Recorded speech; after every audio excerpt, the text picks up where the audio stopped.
ప్రభునామానికి మహిమ కలుగును గాక. మీ అందరికీ నా హృదయపూర్వక వందనాలండి. బాగున్నారు కదా మీ అందరూ?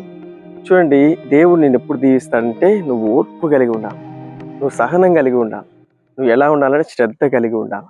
తప్పకుండా నా దేవుడు కార్యం చేస్తాడు.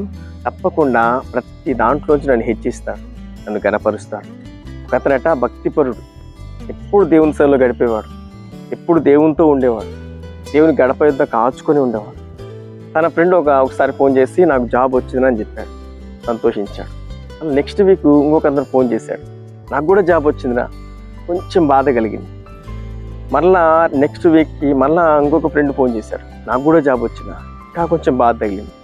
ఏంటి ప్రభువా, నేను నిత్యం నీ సైన్లో ఉంటున్నాను కదా, నిత్యం నిన్నే ఆరాధిస్తున్నాను కదా, మరి నా ఫ్రెండ్స్ అందరికీ, ఎదురింటోళ్ళకి పక్కింటోళ్ళకి అందరికీ ఇచ్చావు కదా ఉద్యోగం, మరి నాకు ఇవ్వలేదని ఇక మరి చాలా భక్తితో ప్రార్థన చేస్తున్న ఇతను చాలా బాధపడ్డాడు. కొన్ని రోజులు అయిపోయింది, నెల అయిపోయింది, 2 నెలలు అయిపోయింది, 5 నెలలు అయిపోయింది, 6 నెలలు అయిపోయింది. నేను చాలా బాధలోనే ఉన్నాడు, కానీ ప్రార్థన మాత్రం విడిచిపెట్టాను. లోపల బాధతోనే ప్రార్థన చేస్తా ఉన్నాను. ఒక మాట మీకు చూపిస్తాను. యెహోషువ 3వ అధ్యాయం 7వ వచనం, నిన్ను గొప్ప చెయ్య మొదలు పెట్టేదను. దేవునికి స్తుతి కలుగును గాక. ఎప్పుడు చేస్తాడు గొప్ప? తొందరగా, స్పీడ్గా వచ్చేవన్నీ తాత్కాలికంగా ఉంటాయి, ఆలస్యంగా వచ్చేవన్నీ అద్భుతాలుగా ఉంటాయి. ఒకసారి పాస్టర్ గారు, ఏంటి నీ ముఖంలో విచారణ చూస్తూ ఉన్నాను, బాధగా ఉన్నావంటే ఇలా సంగతి అని చెప్పాడంట.